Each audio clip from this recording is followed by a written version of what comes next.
Hi, I'm Rick Martinez, a host and recipe developer at the Food Network. I have spent about half my life traveling through Mexico, studying the food, the culture, and the people. And today I'm gonna make you one of my favorite things, the flour tortilla. All right, the first thing we're gonna do is we're gonna heat our milk. So I have a cup and 2 tablespoons of whole milk. And you wanna put the flame on medium-high.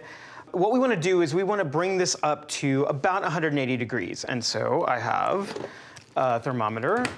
If you don't have one at home, it's not a big deal. What you're going to see when it comes up to about 180, you'll see bubbles start to form around the edges. You don't want it to boil because it'll obviously boil over. So you just want it to be nice and warm. And what this does is you're actually changing the nature of the proteins in the milk. They're really tight right now when it's cold. They'll stretch and start to break as it heats up. And what that's going to do is it's actually going to make the tortilla much more tender. All right, so we're starting to see some bubbles around the edges. And that's exactly what we want. I'm gonna go ahead and turn that off. I'm going to add my duck fat. This is 1/3 cup of duck fat. You might be thinking, wow, that's really hard to find, or that's really extra. It is kind of extra, but it's really, really delicious. If you don't have it, that's totally fine. I've used lard in this. My grandmother used to use Crisco. You can use vegetable oil. Some people use butter. You just need fat, and 1/3 cup of melted fat is exactly what you need. So now we're gonna let this cool. You don't wanna put this really hot milk into your flour. What would happen is you will instantly cook the flour and it'll basically bloom and kind of turn this weird gelatiny consistency. So while the milk's cooling, I'm going to mix our dry ingredients. So I have AP flour. Just dump that into my bowl. I have 2 teaspoons of baking powder and 1 3/4 teaspoon of kosher salt. So now we want to give these a whisk just to make sure that everything is completely incorporated. You want to make sure that both the salt and, more importantly, the baking powder are evenly distributed in the flour. Otherwise, you'll have pockets of flour that are going to rise more quickly than others. All right, so it's been about 15 minutes, so I'm going to check the temp, and you just want to make sure that the temperature is below 140. What happens at 140 and above is you actually activate the baking powder before the tortilla hits the pan. You definitely don't want that. All right, perfect. Now I'm going to add the milk to the dry ingredients.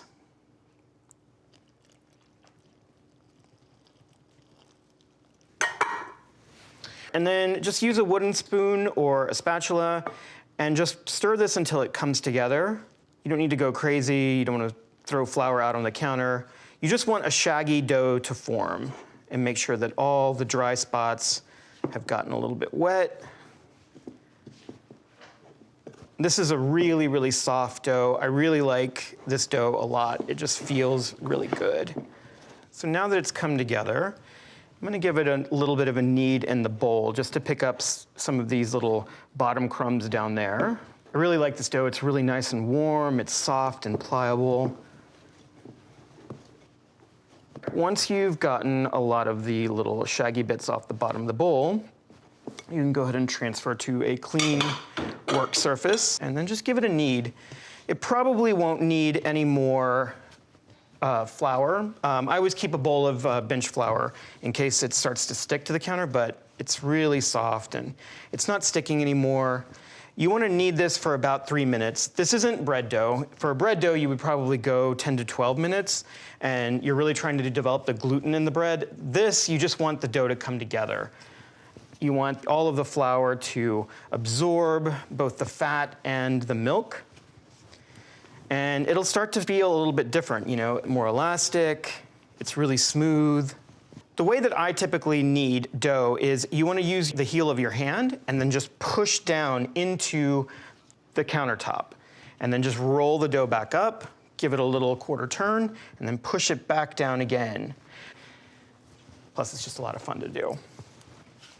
All right. And then you can kind of see here, it's not quite smooth, but this is kind of the texture that you want. After you let this rest, it will actually get much smoother. All right, so it's really soft, it's really warm. This needs a rest. If you try and roll this out and cook it, the tortillas are actually gonna be really tough. And we want all of the flour to hydrate and the glutens to relax, and it'll get really soft. So we're gonna let this sit room temp for about an hour. I made this one earlier. It is rested for about an hour. It's cooled down, which is nice. And you'll see the texture is a lot different than that last one. Look how smooth that is. It's really beautiful. It's really soft. All right, so now I'm gonna divide this. So this particular recipe makes 16 6-inch flour tortillas. So I'm gonna roll it out into a little bit of a log. And that way, it's easier to tell where the halfway mark is, and then you can just divide the dough in half. All right, that looks pretty good. So I have my bench scraper here. If you don't have a bench scraper, you could just use a knife. All right, that's about half. And now this side, or this half, we want to divide into 8 pieces. So again, it's just easier if you roll this out into a log and make sure that the snake is pretty even. All right, now we will divide that. All right, so now we'll take this piece, we'll cut it in half again, and then half again, and half again. So now we have 4 equal pieces. Let's do the same thing with this piece. Cut it in half, half, and half. Now we have 8. All right, let me grab my sheet pan. Here we go. All right, move these here. And then you want to cover it with a damp towel because they will dry out pretty quickly.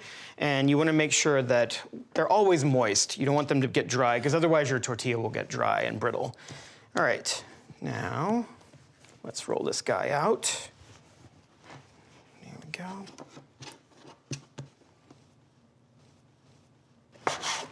Half.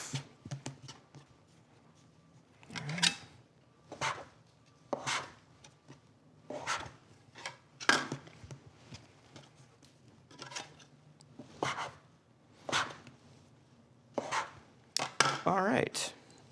I'm going to preheat my pan. This is a cast iron skillet. It's actually been with me for about 25 years now. It's very well seasoned, and the bottom is actually really, really smooth. And I find that when I'm making tortillas, both corn and flour, you really, really want something that's really well seasoned. A lot of times the newer cast iron skillets, even the ones that are pre-seasoned, you may need to give it a little bit of an oil coating, just a really, really thin layer, just to make sure that it's not gonna stick. I wanna make sure that's really hot before I put a tortilla down. So what I'm gonna do is I'm gonna start rolling. So I'm gonna show you the way that I do it. I'm gonna get a little bit of bench flour here off to the side. I'm gonna put a little on my rolling pin. So what I'm gonna do, I treat this like a pie dough. So I'm gonna give it a little roll just to kind of flatten it out. And then I'm just gonna give it a quarter turn and then just go about a little more than halfway up the side and push down and roll towards me. And don't worry if your tortilla is not perfectly round. You can actually cheat it a little bit once it gets in the pan. I'm gonna just flour the bottom a little bit, keep rolling. I find that this technique gives the most even and most well-rounded tortilla. You definitely want to get it to about 7 inches. It's gonna shrink once it hits the pan. All right, so I'm gonna grab another one. When my mom used to make tortillas, she would roll probably about 2 or 3 at a time, and she would just leave them out. What I recommend, at least in the recipe, is that you roll out all of them and just keep them separated by a little piece of parchment paper. At home, I usually just roll one at a time, and then when it's ready, I just throw it in the pan. But it's important actually to pay attention to the skillet, especially for the first time you're making it. They cook really quickly. They cook in about 30 seconds. So it's probably better to be paying attention to the skillet and the tortilla rather than having to roll one out to the side. So a lot of times I get asked when making flour tortillas, why aren't you using a press? You actually can't use a tortilla press for a flour tortilla because of the gluten. There's no gluten in corn. There's obviously gluten in wheat, and the gluten in the wheat will actually just like contract and shrink the dough back up. So you really need to roll it out with a rolling pin. Again, I put parchment, I just cut some pieces of parchment, and you basically just lay it on top, put them like that. That way they don't stick. You don't have to do that, but it saves a lot of counter space unless you have like a lot of counter space and you can put 16 tortillas down. This is probably the better way to do it. So I'm going to go ahead and throw this down into the pan. And you can hear it when it goes down. It should make a little bit of a sizzle. And then one thing that I like about this dough is that you can kind of cheat it and just push it if it's wildly, not circular. And then you're gonna start to see the little bubbles form. It only takes about 30 seconds to cook, so you really need to like pay attention and be careful. And you can see that bubbles are popping up. I use my hands because I've been doing this a while, but you can see it's browning. That's exactly what you're going for. If you are worried about burning yourself, you can use a fork to help you and like kind of pick up the side. You could use some tongs. I'm not a fan of tongs because if you press the sides, you'll actually like imprint the tongs in the dough, or you can use a spat and just flip it. And it's almost done. So what's great about this recipe is it only takes 30 seconds to cook, and it's perfectly delicious. And then the way that I store them while I'm cooking is you want to just get a clean towel and just keep them there. It's nice and warm, they'll stay moist. All right, we'll just keep going. All right, again, just kind of give it a stretch. If it's not perfectly round, just wait. And feel free to adjust the temp. In the recipe, I put medium-high. It's sort of like making pancakes. The first one is kind of the tester. It might get too dark in the beginning, and maybe it doesn't cook all the way through. Look at those bubbles, it's great. This is really where the baking powder is activating and giving you this. This is also the steam that's in the dough. Another reason why you want to keep them covered before you bake them, because if they dry out, you're not going to have that steam that's going to push the two sides apart. The other thing to remember as you're doing this is that you want a really hot pan. It should only take about 30 seconds to cook.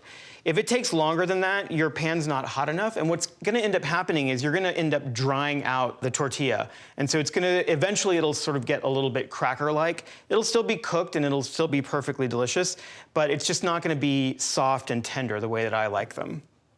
So my aunts, they always had a fork next to them when they were making tortillas, and if there were any aggressive bubbles or bubbles that got too big, they would poke them.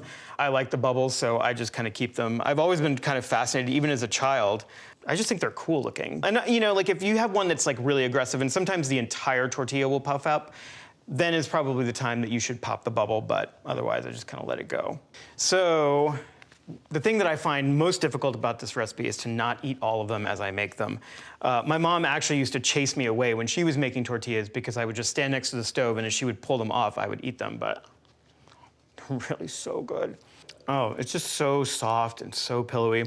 This is exactly how I like them. Like I said, this is a very specific style, and this is my personal preference. If you like them a little more stretchy, you can definitely just add water, but oh, so good. The flavor. The duck fat is really subtle, but it's great. These are the perfect tortillas for breakfast tacos. You can load them up. This size is really nice because they're slightly larger. All right. These look so amazing. I want to jump in there. I'm gonna show you, just for comparison, a couple of different brands of tortillas. This is what you probably are used to seeing. This one you can see, like, it's dry. It's probably been in the package for a while, and it's kind of disintegrating. And then this is another brand. It looks like it has a little bit more oil or fat than this one.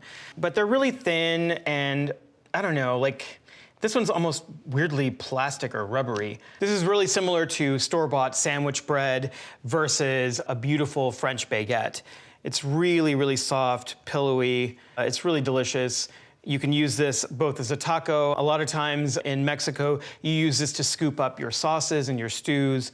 It only takes maybe about an hour to do. They keep well in the freezer. You can keep them there for about a month. They're really delicious.